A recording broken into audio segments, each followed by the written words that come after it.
तो बच्चों अब बात कर लेते हैं इन सेल ऑर्गेनेल्स की। तो एक बात बताओ, सबसे पहला सवाल जो आपकी एनसीईआरटी के बुक के अंदर दिया गया है, नए एनसीईआरटी के अंदर, तो ये कह रहा है कि ये जो यूकैरियोटिक ऑर्गेनिज्म है, यूकैरियोट्स ऑर्गेनिज्म है, इनके अंदर इन सेल ऑर्गेनेल का क्या काम है। तो भाई देखो, मैंने वैसे आपको ऑलरेडी बता दिया है, डिफरेंट फंक्शन परफॉर्म कराने के लिए ये जो हमारे सेल ऑर्गेनेल है ये दिए गए हैं। भाई देखो, कुछ क्या काम करते हैं, कुछ हमारा जो वेस्ट है वेस्ट को रिमूव करते हैं, कुछ नई चीजें तैयार करते हैं, कुछ हमें एनर्जी देते हैं, और ये सारे ना इंडिपेंडेंटली काम करते हैं। हर एक सेल ऑर्गेनेल का काम, हर एक विभाग का अलग अलग काम है और अलग अलग रह के काम करते हैं और एक साथ एक दूसरे की मदद भी करते हैं। और ये सारे वो देखो, दे ऑल वर्क टुगेदर, ठीक है। और ये ना एक मतलब एक ऐसे बोल सकते हैं एक फैक्ट्री है, फैक्ट्री के अंदर कुछ चीज़ें कहीं बन रही है, कुछ असेंबल कहीं हो रहा है, कहीं पे कहीं मिक्सिंग हो रही है, कहीं पे कोई चीज़ बन रही है, फिर आपस में एक दूसरे के साथ कोऑर्डिनेट होके वो वापस जा रही है, एक चीज़ बन रही है। तो ये काम है किसका, ये काम है सेल ऑर्गेनेल का, जो किसके अंदर परफॉर्म करते हैं, ये यूकैरियोटिक जो सेल्स होते हैं ना, यूकैरियोटिक सेल्स के अंदर ये होते हैं। समझ आया। अब चलो अब इनकी बात कर ही लेते हैं। बहुत देर होगी सर, आप इतनी देर से सेल ऑर्गेनेल कर रहे हो और इसके बारे में अभी तक चर्चा नहीं करी है क्या इसके अंदर। तो भाई अब हम इसकी बात कर लेते हैं। तो सेल ऑर्गेनेल की बात करें तो नंबर 1 जो हमारे पास सेल ऑर्गेनेल है वो है हमारे पास न्यूक्लियस, यानी कि दिमाग। तो प्यारे बच्चों, पेश है सेल का दिमाग आपकी कंप्यूटर स्क्रीन पर। ये है सेल का दिमाग, देखो कितना अच्छा दिख रहा है ना, मतलब 3D के अंदर तो यार भाई मज़ा ही आ गया यार, सही बता रहा हूँ मैं। अगर मैं अपने टाइम पे भी 3D से पढ़ लेता ना तो आज मैं भाई यही होता जहाँ आज हूँ, ठीक है।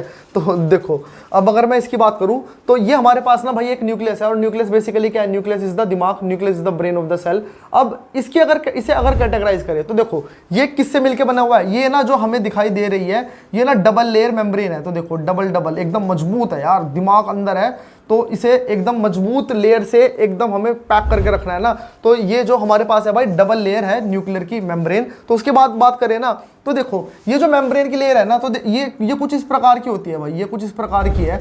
इसके बीच बीच में क्या होते हैं, इसके बीच में ना ये पोर है, पोर होते हैं। पोर का मतलब क्या चीज़ है, स्मॉल होल्स है, तो इन्हें हम बोलते हैं न्यूक्लियर पोर। जो यहाँ पे अच्छे से दिखाई नहीं दे रहे, ये देखो, ये अगर आप ध्यान से मेरी आंखों से चश्मा लगा के देखोगे ना तो ये है न्यूक्लियर पोर, ठीक है। और उसके बाद ये क्या है, ये है न्यूक्लियोलस। न्यूक्लियोलस का मतलब पता क्या है, न्यूक्लियोलस का मतलब है दिमाग का भी दिमाग। तुम्हारा दिमाग, तुम्हारे दिमाग के अंदर सेल, सेल के अंदर उसका दिमाग, और उसके दिमाग के अंदर उसका दिमाग, जिसे बोलते हैं हम न्यूक्लियोलस, ठीक है भाई। अब भाई अगर बात करें, ये जो आपको दिखाई दे रहा है ना ये सब्सटेंस, इसे बोलते हैं हम न्यूक्लियोप्लाज्म। ये है हमारे पास न्यूक्लियोप्लाज्म। न्यूक्लियोप्लाज्म का मतलब ये है, ये न्यूक्लियस के अंदर का एक लिक्विड टाइप का सब्सटेंस है, जिसके अंदर क्या चीज़ है, जिसके अंदर न्यूक्लियोलस है, ठीक है। और इसके अंदर और क्या है, इसके अंदर भाई और हमारे पास है क्रोमेटिन। ये जो क्रोमेटिन है, क्रोमेटिन, ये क्रोमेटिन भी अंदर ही प्रेजेंट है, किसके अंदर, न्यूक्लियोप्लाज्म के अंदर। अब ये क्रोमेटिन क्या, अब एक एक करके ना इनके बारे में देखने वाले हैं, ठीक है। तो भाई देखो अब इनका काम देख लेते हैं एक एक चीज़ का। तो सबसे पहले हम लोगों ने देखा ये हमारे पास क्या चीज़ है, ये न्यूक्लियस की जो मेम्ब्रेन है।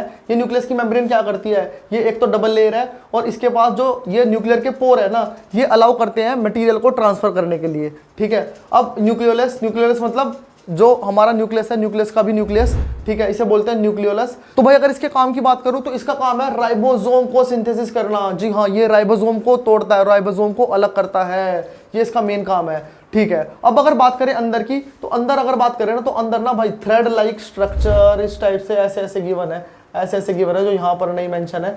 वो क्या चीज़ है, वो है हमारे पास भाई क्रोमेटिन। और क्रोमेटिन क्या होता है, क्रोमेटिन ना बहुत लंबे लंबे ऐसे थ्रेड लाइक स्ट्रक्चर होते हैं, और ये किससे मिलके बने हैं, ये क्रोमोसोम से मिलके बने हैं। और क्रोमोसोम क्या होते हैं, तो क्रोमोसोम भाई सबसे इंपॉर्टेंट चीज़ है तुम्हारी ज़िंदगी की। आज जो तुम हो अपनी लाइफ में वो क्रोमोसोम के कारण ही हो। तो तुम कहोगे सर हम जो कुछ भी अपनी लाइफ में वो अपने माता पिता के कारण है। हाँ भाई, बायो की भाषा में इन्हें हम क्रोमोसोम्स ही बोलते हैं। क्रोमोसोम्स के अंदर पता क्या होता है, क्रोमोसोम्स के अंदर होते हैं जीन। जीन के अंदर क्या होता है, जीन के अंदर होती है वो सारी इंफॉर्मेशन जो तुम्हें तुम्हारे माँ बाप से मिली है। तो वो सब कहाँ है, वो सब बेटा न्यूक्लियस के अंदर छुपी हुई है। न्यूक्लियस के अंदर कहाँ है, न्यूक्लियस के अंदर क्रोमोसोम्स के अंदर है। तो इन क्रोमोसोम्स की चर्चा कर लेते हैं अब। तो भाई अगर मैं क्रोमोसोम्स की बात करूँ ना, तो ये जो क्रोमोसोम्स है ये हमें सेल डिवीजन के टाइम पर ही दिखाई देते हैं। और इनकी बात करूं तो ये 23 पेयर है। 23 पेयर का मतलब टोटल कितने हो गए पेयर हैं, तो 46 हो गए, तो टोटल 46 है। मतलब मैं ऐसे बोल सकता हूं ये कितने हैं,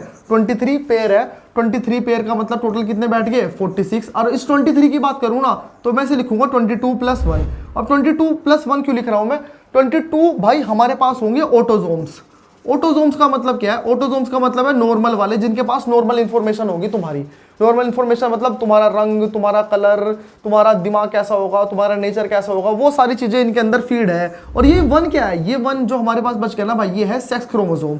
सेक्स क्रोमोसोम का मतलब क्या है, इसके अंदर भाई ये इंफॉर्मेशन होगी कि जो आने वाला जो तुम्हारा ऑफस्प्रिंग होगा वो मेल होगा या फीमेल होगा। तो ये इंफॉर्मेशन एक इसके अंदर रहने वाली है। इसे तुम डिटेल में ना 10th क्लास में पढ़ने वाले हो। 10th क्लास के अंदर तो पूरा चैप्टर है इसके ऊपर बेस, ठीक है। 9 देखो, अब 9th क्लास में ये सारी चीजें ना कट कर दी है, अब ये सारी चीजें नहीं है इसके अंदर, ठीक है।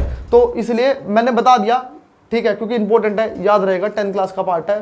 देख वो चाह रहे थे कि जो 10th में हो ना वो चीजें देनी चाहिए, पर ये चीज उन्होंने दी नहीं भाई, उनकी मर्जी, बड़े आदमी है एनसीईआरटी वाले। तो चलो अब आगे बात करें, तो जैसे कि मैंने आपको बता दिया, ये आप लोग देख सकते हो, ये एक क्रोमोसोम का एक स्ट्रक्चर है जो कि पेयर में एग्जिस्ट करता है। और अगर इसकी बात करूं ना भाई मैं, तो देखो ध्यान से, ये जो दिखाई दे रहे हैं ना, ये ऐसे, ये क्या चीज है, ये हमारे पास जीन। और जीन क्या होता है, जीन मैंने अभी बताया, जीन के अंदर हमारी इंफॉर्मेशन स्टोर होती है। अच्छा, ये क्रोमोसोम किससे मिलके बने हैं, ये क्रोमोसोम मिलके बने हैं भाई डीएनए से। किससे मिलके बनी है, डीएनए से। अब डीएनए क्या है, डीएनए का मतलब है डीऑक्सी राइबो न्यूक्लिक एसिड, ये इसकी फुल फॉर्म है। मतलब एक प्रकार से ये किससे मिलके बने, ये ना प्रोटीन से मिलके बने होते हैं, प्रोटीन बोल दो या फिर डीएनए बोल दो, ठीक है। अभी के लिए ज्यादा डिटेल में मैं नहीं जा रहा हूं इसके, तो आगे चलते हैं भाई। तो चलो भाई, जो मैंने आपको बताया उसकी एक बार चर्चा कर लेते हैं जल्दी से। तो ये सबसे पहले जो हमारे पास क्रोमोसोम होते हैं, ये रोड शेप के होते हैं। और ये कब दिखाई देते हैं, जब डिवीजन का समय आता है, तब ये अपना असली रंग दिखा देते हैं, अपना असली रूप। तो अब इसकी बात करें तो इसके अंदर क्या होता है, इसके अंदर मैंने ऑलरेडी बता दिया, इसके अंदर हमारी जेनेटिक इंफॉर्मेशन है जो एक जनरेशन से दूसरी जनरेशन तक पास होती है। ये किससे मिलके बने हैं, ये डीएनए से मिलके बने हैं, यानी कि प्रोटीन, डीएनए बोल दो, प्रोटीन बोल दो, ठीक है। और मैंने आपको ऑलरेडी बता दिया, इस ये जो क्रोमोसोम है उसके अंदर क्या होता है, छोटे छोटे जो मैंने आपको बताए थे ऐसे कलरफुल येलो कलर से, याद है वो क्या है, वो जीन्स है। उसके अंदर हमारी हेरिडिटरी सारी इंफॉर्मेशन स्टोर रहती है। और भाई अगली बात क्रोमेटिन की कर रहा है। क्रोमेटिन क्या चीज है, क्रोमेटिन का मतलब ये है, क्रोमेटिन टूट के क्रोमोसोम बनता है, ठीक है।